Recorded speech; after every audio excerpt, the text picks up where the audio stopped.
आधुनिक विज्ञान और आधुनिक चिकित्सा में एक रुझान है कि वे मन, चेतना और दिमाग को इस तरह पहचानते हैं कि मन को दिमाग की गतिविधि माना जाता है, चेतना को मन की गतिविधि माना जाता है और उनका रासायनिक उपचार करके उन्हें रासायनिक रूप से बदला जाता है। और ये भी कि खुशहाली दिमाग की अच्छी केमिस्ट्री है, ऊंची चेतना भी दिमाग की अच्छी केमिस्ट्री है, दुख दिमाग की बुरी केमिस्ट्री है। इसके लिए कोई जिम्मेदार नहीं है, लेकिन इसे बेहतर बनाने के लिए हमें इसकी केमिस्ट्री को बदलना होगा।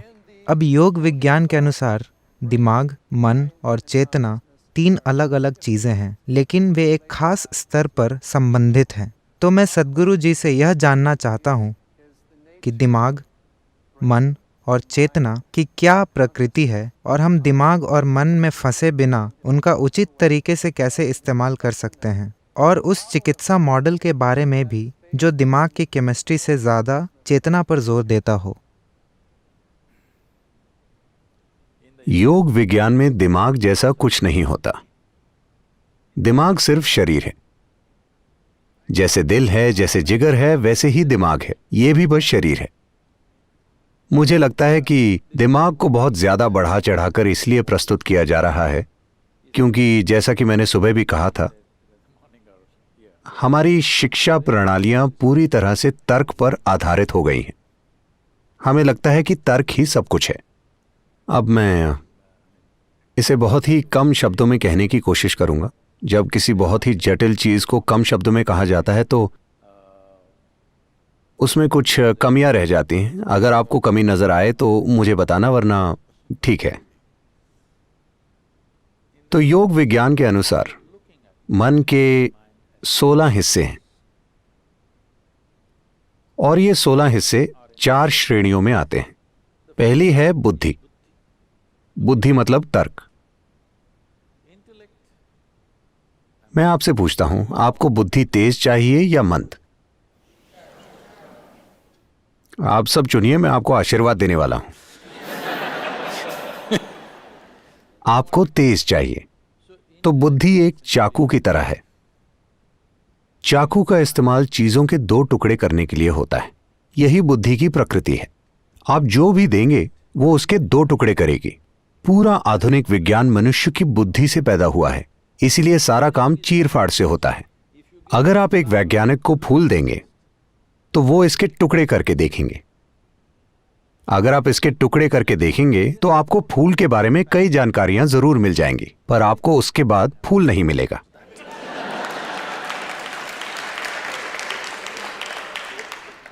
अगर अब आपको कुछ वाकई जानना है, मान लीजिए आपको आपकी मां के बारे में जानना है, कृपया उनके टुकड़े मत करना। यह ऐसे काम नहीं करता, क्योंकि जो चीज आप चीर-फाड़ से जान सकते हैं वो जीवन का भौतिक पहलू है। आप जीवन को चीर-फाड़ से नहीं जान सकते। सिर्फ भौतिक चीजों की चीर-फाड़ की जा सकती है। पर अब हम हर चीज जानने के लिए तर्क का इस्तेमाल करते हैं, तो हम 2 टुकड़े करने की कोशिश करते हैं। हम दुनिया को एक करने की, समानता और आत्मज्ञान की बात करते हैं और सब कुछ तर्क से करना चाहते हैं। यह ऐसा है जैसे चाकू का सिलाई के लिए इस्तेमाल करना। अगर आप चाकू से कुछ सिलेंगे तो आप उसके टुकड़े कर देंगे। तो हम ये देख रहे हैं कि हम किसी चीज के बारे में जितना ज्यादा ज्ञान इकट्ठा करते हैं, गलतफहमी और सत्य से दूरी उतनी बढ़ती जाती है। इसीलिए नहीं कि जानकारी बुरी है, पर इसीलिए क्योंकि हम चाकू से सिलने की कोशिश कर रहे हैं। तो तर्क एक चाकू की तरह है। इसे तेज होना चाहिए। यह जीवित रहने का औजार है। अगर आप में चीजों में फर्क करने का तर्क नहीं होता तो आप इस धरती पर जिंदा नहीं रह पाते। यह बहुत ही जरूरी है। लेकिन यह सिर्फ आपको जिंदा रख सकता है, पर यह तब तक काम नहीं कर सकता जब तक कुछ मात्रा में याददाश्त ना हो। अगर आपकी सारी याददाश्त मिटा दी जाए तो इससे फर्क नहीं पड़ता कि आपका भौतिक स्तर कितना है। अगर आपकी सारी याददाश्त चली जाए तो आप अचानक मूर्ख लगने लगेंगे। आप शायद तब भी बुद्धिमान हो, पर आप मूर्ख लगने लगेंगे। भारत में यह हमेशा होता है। लोग ग्रामीण और शहरी बच्चों को साथ बिठाकर उनका टेस्ट लेते हैं, सिर्फ इसलिए कि शहरी बच्चे के पास ज्यादा जानकारी है तो वो स्मार्ट लगता है। गांव का बच्चा मूर्ख लगता है, लेकिन आप उन्हें वास्तविक स्थिति में रखें तो आप देखेंगे कि वो ज्यादा स्मार्ट निकलेंगे, क्योंकि उनकी बुद्धि पूरी तरह से सक्रिय है। तो तर्क तभी समझदार लगता है जब आप उसे बहुत सी जानकारी का सहारा देते हैं। इसीलिए इंफॉर्मेशन टेक्नोलॉजी का इतना महत्व है और हर कोई जानकारी को लेकर पागल हो रहा है। वो केवल वक्त बर्बाद करने के लिए फोन में नहीं देखते रहते। उसकी वजह है कि सिर्फ उन्हीं छोटी छोटी जानकारियों के सहारे ही वो अपने समाज में, दोस्तों के बीच स्मार्ट नजर आते हैं। सिर्फ जानकारी होने पर ही वो स्मार्ट नजर आते हैं, उसके बिना वो कुछ स्मार्ट नहीं कर सकते। मैं आपको एक उदाहरण देता हूं। हमारे यहाँ 2 तरह के स्कूल हैं। एक स्कूल आधुनिक है और वहां 30% बच्चे अमेरिका से भारत पढ़ने आते हैं, और दूसरा स्कूल पूरी तरह से पारंपरिक है। वहां हम उनको योग, शास्त्रीय नृत्य, शास्त्रीय संगीत, कलरीपायट्टू, जिससे सभी मार्शल आर्ट्स पैदा हुए हैं, संस्कृत और अंग्रेजी भाषाएं सिखाते हैं। उनको किसी तरह का शैक्षिक ज्ञान नहीं दिया जाता। ये कुछ साल पहले की बात है। सारे छोटे बच्चे हाथ धोने के लिए भागे। नल इतनी ऊंचाई पर है, 6 से 7 साल के बच्चे वहां तक पहुंच नहीं पाते। तो आधुनिक स्कूल के सारे बच्चे वहां जाकर बहुत सभ्यता से खड़े होकर इंतजार कर रहे थे कि कोई शिक्षक या कोई और आकर बेंच रखे जिस पर चढ़कर वो हाथ धोएंगे। और ये दूसरे बच्चे दौड़े, बड़े बच्चे नीचे झुके, छोटे बच्चे उन पर चढ़े और हाथ धोकर भाग गए।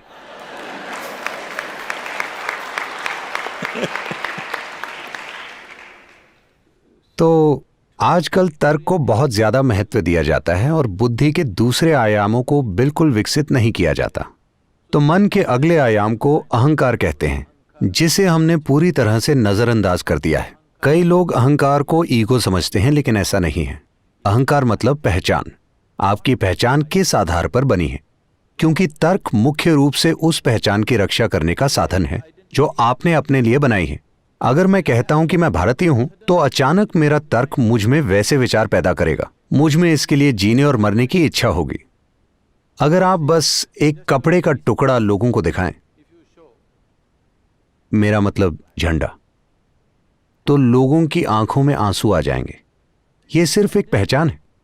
अगर वो कहीं और रह रहे होते और आप वहां का झंडा दिखाते, तब भी यही होता। भारत और पाकिस्तान में यह आसानी से नजर आता है, क्योंकि ये एक ही देश था, पर अचानक किसी ने रेखा खींच दी और सारी भावनाएं जैसे काम करती हैं वो अद्भुत है, सिर्फ इसलिए क्योंकि आपने इसके या उसके आधार पर अपनी पहचान बनाई है। तो तर्क एक साधन है जो आपकी पहचान की रक्षा करता है।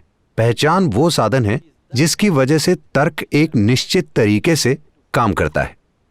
निश्चित तरीका मतलब, मान लीजिए आप सिर्फ इस एक व्यक्ति यानी मैं के रूप में अपनी पहचान बनाते हैं, तो आपकी बुद्धि हर वक्त सिर्फ आपका बचाव करने का प्रयास करेगी, हर वक्त बस यही करेगी।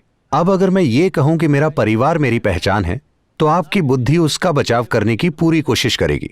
ये समुदाय, जाति, धर्म, देश कुछ भी हो सकता है।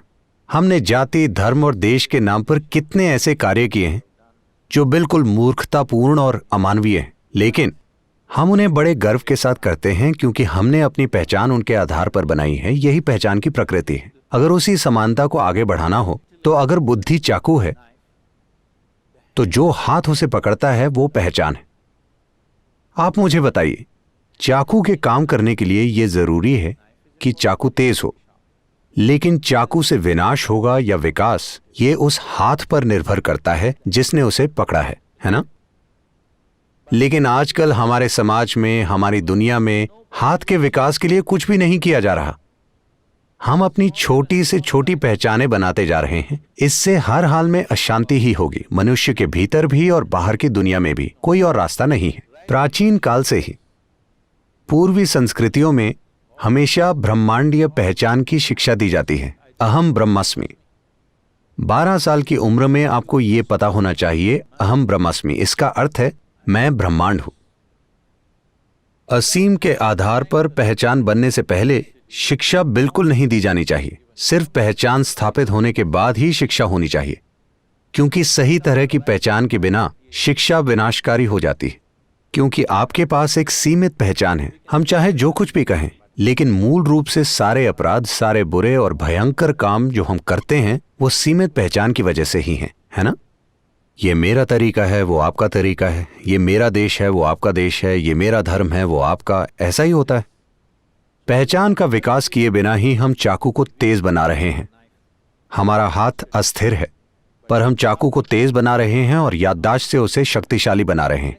तो मन के अगले आयाम को मनस कहते हैं। ये याददाश्त का संग्रह है। यहां याददाश्त के 8 आयाम हैं।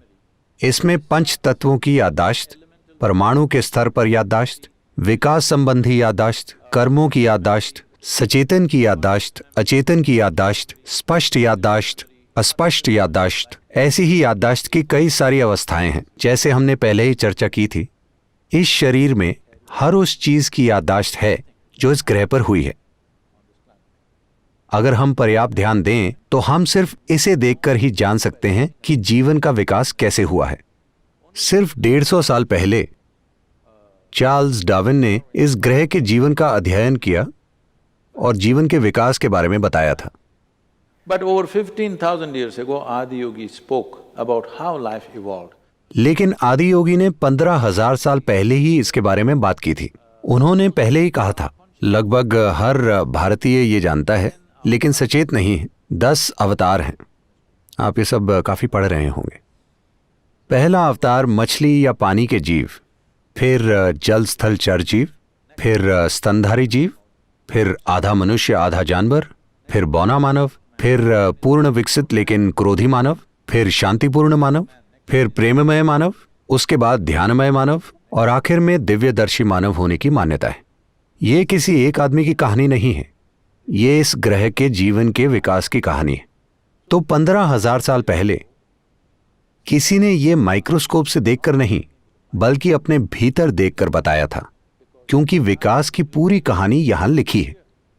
योग विज्ञान इसी पर केंद्रित है कि याददाश्त के अलग अलग आयामों को कैसे सक्रिय करें, क्योंकि अगर आपकी याददाश्त सीमित है तो आप हर हाल में बचकाने काम करेंगे। अगर आपका तर्क बहुत ज्यादा काबिल हो जाता है तो यह बहुत जरूरी है कि आपकी पहचान ब्रह्मांडीय हो, असीमित पहचान हो और आपकी याददाश्त इस तरह से विकसित हो कि उसके सारे आयाम सक्रिय हों। ये तीनों एक निश्चित तरीके से काम करते हैं। कुछ लोगों ने इसे खास तरीकों से विकसित किया है, लेकिन ज्यादातर ये अस्त व्यस्त ही हो रहा है। तर्क बहुत ज्यादा है और बाकी चीजों को बहुत कम महत्व दिया जा रहा है।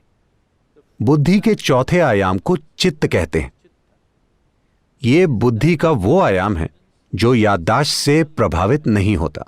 हमें समझना चाहिए कि हम अभी जैसे हैं वो सिर्फ हमारी याददाश्त की वजह से, चाहे वो हमारी त्वचा का रंग हो या हमारी पहचान किस रूप में है, हम पुरुष हैं या स्त्री, सब कुछ याददाश्त तय करती है। हमारे अंदर जो याददाश्त मौजूद है वही सारे पहलू तय करती है। मैं एक मनुष्य हूं या कोई और प्राणी, ये भी याददाश्त तय करती है। याददाश्त एक अद्भुत संभावना है, लेकिन वो एक रुकावट और एक सीमा भी है। जिसे अब मैं और आप कहते हैं, उनके बीच की सीमा भी सिर्फ याददाश्त ही है। जो मुझे अपने सिस्टम में याद है और जो आपको अपने सिस्टम में याद है, वही सीमा है। तो याददाश्त एक सीमा भी है और जितने भी रूप हुए हैं उनका आधार भी। एक निश्चित याददाश्त है जो कई तरह के ढांचे बनाती है। वो ढांचे फिर भौतिक रूप लेते हैं। हम अभी जिस तरह हैं और जैसा हमने रूप लिया है वो उस बुनियादी याददाश्त की वजह से ही है। ये याददाश्त कभी भ्रमित नहीं हुई। मान लीजिए आप और एक गाय रोज आम खाना शुरू कर दें, तो ऐसा कभी नहीं हुआ कि किसी दिन संयोग से या याददाश्त की भूल से गाय मनुष्य बन गई हो या आप गाय बन गए हो। आप दोनों एक ही तरह का भोजन खाएं, लेकिन ऐसा कभी नहीं होगा, क्योंकि याददाश्त बहुत मजबूती से स्थापित है और ये कई स्तरों पर है। हम याददाश्त के 8 अलग आयामों की बात कर रहे हैं, लेकिन चित्त में कोई याददाश्त नहीं होती। याददाश्त नहीं है तो सीमा भी नहीं है। वो बुद्धि जिसकी कोई सीमा नहीं है। योग संस्कृति में इसे शरारती तरीके से व्यक्त किया गया है। This we say, if you touch your chitta, God will become your slave. हम कहते हैं अगर आप चित्त को स्पर्श कर लें तो ईश्वर आपके गुलाम बन जाएंगे, क्योंकि अगर आपकी बुद्धि असीमित है तो सब कुछ आपकी पहुंच में होगा। ये बहुत महत्वपूर्ण है, क्योंकि आपको समझना चाहिए कि ऐसा पहली बार हुआ है। पहली बार हमारी जीवित रहने की प्रक्रिया इतने बेहतरीन तरीके से व्यवस्थित है। पहली बार मनुष्यों के पास इतना समय है कि वो चीजों पर ध्यान दे सकें, वरना भोजन का प्रबंध करने में ही 24 घंटे लग जाया करते थे। संपन्न समाजों में हम फिर से वही पुरानी चीजें कर रहे हैं। जैसे कि आपने बताया, मोंटाना में किसी को 3 काम करने पड़ते हैं। जब यहां इतनी सारी जमीन है तो आपको भोजन के लिए काम पर जाने की क्या जरूरत है, क्योंकि आपको भोजन वॉलमार्ट से खरीदना है। मेरा मतलब, हमने सारी परिस्थिति को टेढ़ा मेढ़ा कर दिया है। पहली बार जीवन चलाने के लिए, उदाहरण के लिए, आज आप सुपर स्टोर जाएं, जो भी आपकी 1 साल की जरूरत हो वो सारी चीजें खरीद लें और 1 साल तक घर से बाहर ना निकलें। यह संभव है, ऐसा पहले कभी संभव नहीं था। अगर आपको आज सुबह के लिए पानी चाहिए होता था तो आपको नदी या तालाब या कहीं और जाना पड़ता था। लेकिन पहली बार जीवन चलाने की प्रक्रिया इतने अच्छे से व्यवस्थित है कि अब मानवता का वक्त आ गया है। अब वक्त आ गया है कि मनुष्य जीवन के गहरे आयामों को खोजें।